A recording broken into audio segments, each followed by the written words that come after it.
Compass works with multiple documents or single documents. Simply go down to discuss and click on there. Then you'll see on the right-hand side, you've got your AI Compass.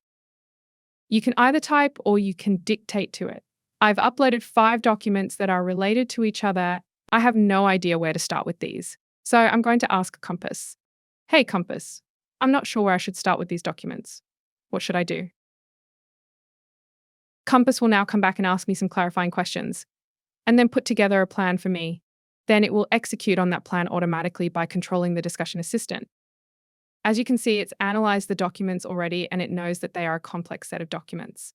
So it's asking me for the current situation. Who do I represent? And are there any specific concerns? I'm representing the buyer in this situation. I've just received this bundle of documents from the seller's solicitor, and I need to understand how all these documents are interrelated with each other, and then review all of the documents with my client's best interests. Then I need to draft a letter of advice to the client and draft an email about the letter of advice. Then we click on Stop and Send. You can see that Compass has now come back with a plan of action. It wants to map the document structure and the relationships between the documents. Then complete a high-level risk review. Then do a deep dive on the priority areas and then prepare a letter of advice. And lastly, prepare a cover email. And then it's asking me which ones of these things would I like to do. I would like you to go ahead and execute on all of those.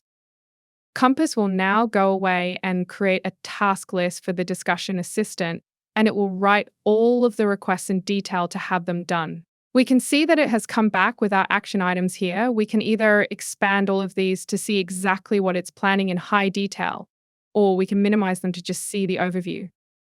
We can see here that first it's looking to map the structure and interdependencies. Then it's looking to do the key risks and obligations. Then it's going to review the documents in detail and then draft an email to the client. Notice if any of these are in the incorrect order. You can simply drag and drop them to change the order, or what you can do is click on the arrows to rearrange the order. I want to execute on all of these. So all I simply do now is click on here and you'll see that it's sent the first request over to the discussion assistant. You see it's drafted a full and detailed instruction. And at any point in time before you click on execute, you can edit the request. So you could edit some of the details in here as you wish. You can see the Compass has now sent a new request asking it to identify the key obligations, the rights, the risks to the buyer, and a bunch of other things. We can maximize this window as usual, and we can see what we've got back so far.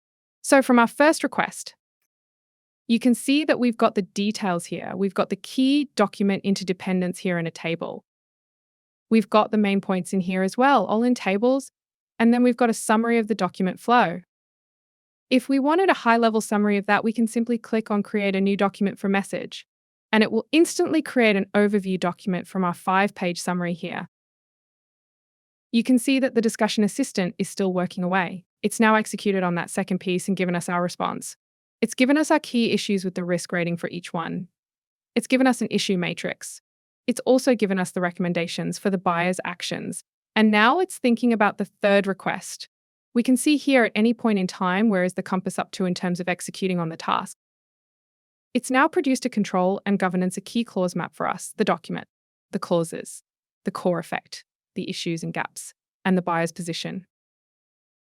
The funding and capital core mechanics, it's got some commentary here. We've got the exit rights, all put in a nice table for us. Restraints and confidentiality, limitations, liability, and indemnities. You can see it's quite a comprehensive list of what it's executed on. Now we've got our letter of advice back. And we've got our email to them as well. So for any of these documents, we can simply one-click and create our Word doc or our PDF.